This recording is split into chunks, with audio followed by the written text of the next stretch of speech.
নমস্কার। আজ আমরা আলোচনা করব ভারতের ইতিহাসের এমন একটি অধ্যায় নিয়ে যা আজও রাজনৈতিক মহলে বিতর্কের কেন্দ্রবিন্দু। ১৯৭৫ সালের জরুরি অবস্থা বা দি এমার্জেন্সি।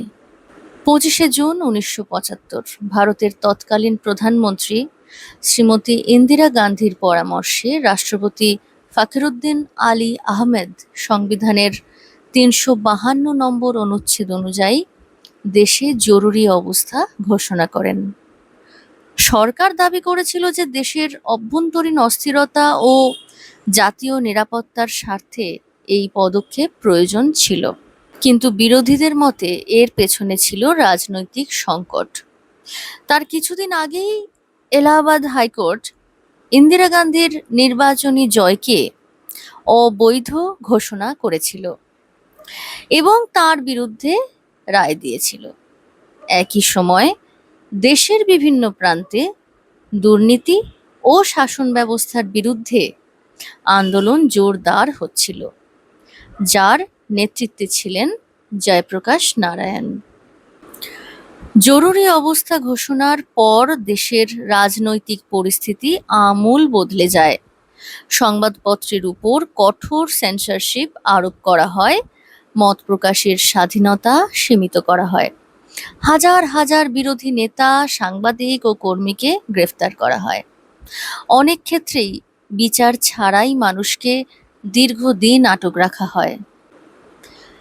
এই সময় তৎকালীন প্রধানমন্ত্রী শ্রীমতী ইন্দিরা গান্ধীর পুত্র সঞ্জয় গান্ধীর উদ্যোগে জনসংখ্যা নিয়ন্ত্রণ কর্মসূচির অংশ হিসেবে ব্যাপক বন্ধ্যাকরণ অভিযান চালানো হয়, যা পরবর্তীকালে ব্যাপক সমালোচনার মুখে পড়ে।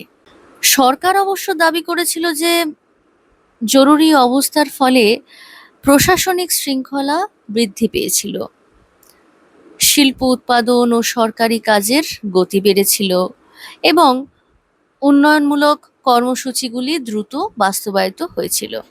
তবে সমালোচকদের মতে এই উন্নয়নের মূল্য দিতে হয়েছিল গণতান্ত্রিক অধিকার ও ব্যক্তি স্বাধীনতাকে। প্রায় ২১ মাস পর ১৯৭৭ সালের জানুয়ারিতে সাধারণ নির্বাচনের ঘোষণা করা হয়। মার্চ মাসে জরুরি অবস্থা প্রত্যাহার করা হয়, নির্বাচনে ইন্দিরা গান্ধীর কংগ্রেস সরকার পরাজিত হয় এবং মোরারজি দেসাইয়ের নেতৃত্বে জনতা পার্টি সরকার গঠন করে। জরুরি অবস্থার অভিজ্ঞতা থেকে শিক্ষা নিয়ে পরবর্তীকালে ভারতীয় সংবিধানে সংশোধন আনা হয়।